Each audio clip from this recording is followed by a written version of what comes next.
Shalom, selamat sore saudara-saudara yang kekasih dalam Tuhan Yesus Kristus. Hari ini saya ingin berbicara tentang dua hal yang perlu untuk hidup berjemaat. Dalam Roma pasal yang ke-14 ayat yang ke-19, Rasul Paulus menasihatkan jemaat di Roma. Sebab itu marilah kita mengejar apa yang mendatangkan damai sejahtera dan yang berguna untuk saling membangun. Saudara-saudara, sudah menjadi pola gereja di mana anggota jemaat terbiasa untuk datang beribadah, duduk dan dilayani dalam ibadah. Pelayanan yang bagus, selesai ibadah jemaat puas, diharapkan minggu depan mereka akan datang kembali. Ya. Dan kalau jemaat tidak puas, mereka bisa pindah ke tempat yang lain. Saudara-saudara, dengan kata lain, kalau puas mereka datang kembali, tidak puas pergi. Kalau puas jadi pelanggan, kalau nggak puas cari tempat lain yang bisa dijadikan langganan. Dengan pola ini, saudara-saudara, memang jemaat dididik untuk menjadi pelanggan. Tapi jemaat sebagai pelanggan itu bukan ide dari Tuhan. Dalam Alkitab dituangkan ide Tuhan bukan seperti itu. Dalam Alkitab dituliskan bahwa jemaat adalah tubuh Kristus. Konsekuensinya, kalau jemaat adalah tubuh Kristus, jemaat itu anggota-anggotanya bukan lagi pelanggan, tetapi pemilik. Pemilik mempunyai rasa memiliki dan tanggung jawab, terlibat. Saudara, ada dua hal yang dikatakan tanggung jawab yang Rasul Paulus nasihatkan kepada jemaat di Roma. Hal yang paling penting untuk dilakukan supaya kehidupan berjemaat itu berjalan dengan baik. Dua tanggung jawab ini adalah: satu, mengejar apa yang mendatangkan damai sejahtera; dua, mengejar apa yang berguna untuk saling membangun. Perhatikan, Rasul Paulus mengatakannya mengejar. Artinya, orang mengejar itu sekuat tenaga.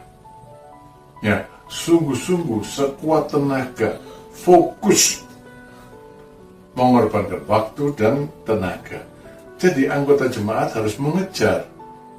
Ya, bukan kalau di gereja rasanya nggak damai, cari tempat lain sajalah, gitu ya.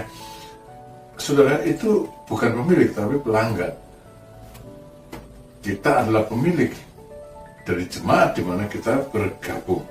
Untuk mewujudkan damai sejahtera, kita mesti membuang semua benih yang menyebabkan perpecahan, menyingkirkan semua unsur perpecahan di dalam kehidupan gereja, unsur ketidaksepakatan, unsur perselisihan yang menyebabkan terjadinya pertengkaran, kejengkelan pada orang lain.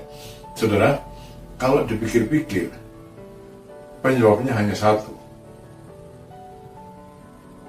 iri hati, tidak mau kalah. Yakobus menyebutnya sebagai hikmat dunia.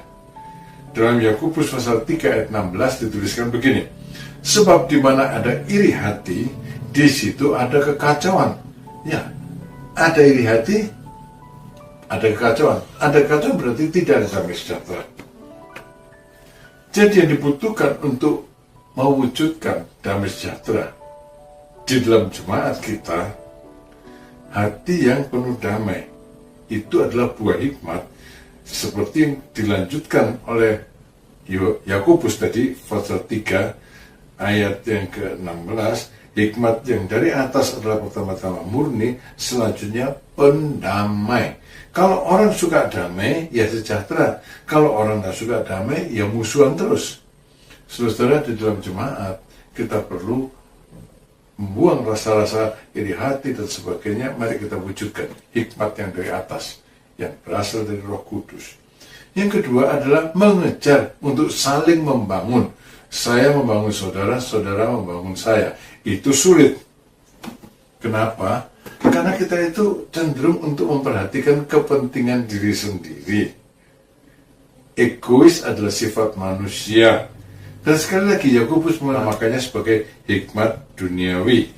Yakobus 3 ayat yang ke-16, sebab di mana ada mementingkan diri sendiri, di situ ada segala macam perbuatan jahat.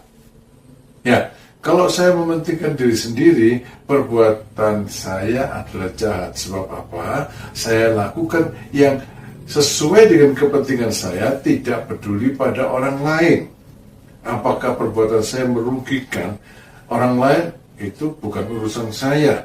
Ya.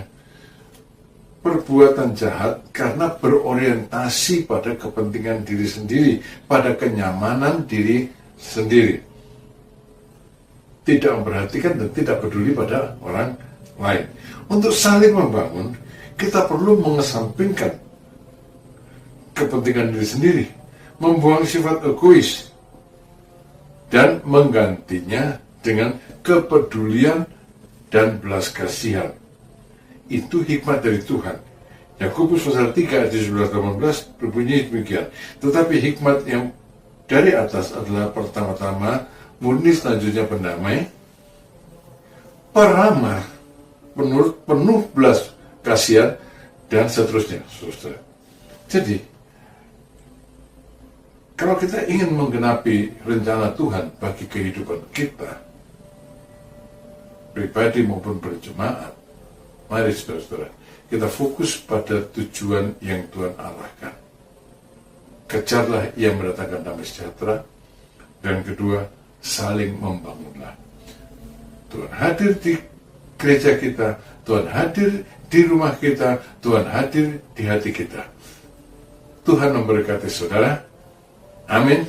Terima kasih sudah mengikuti renungan sejak ini sampai akhir.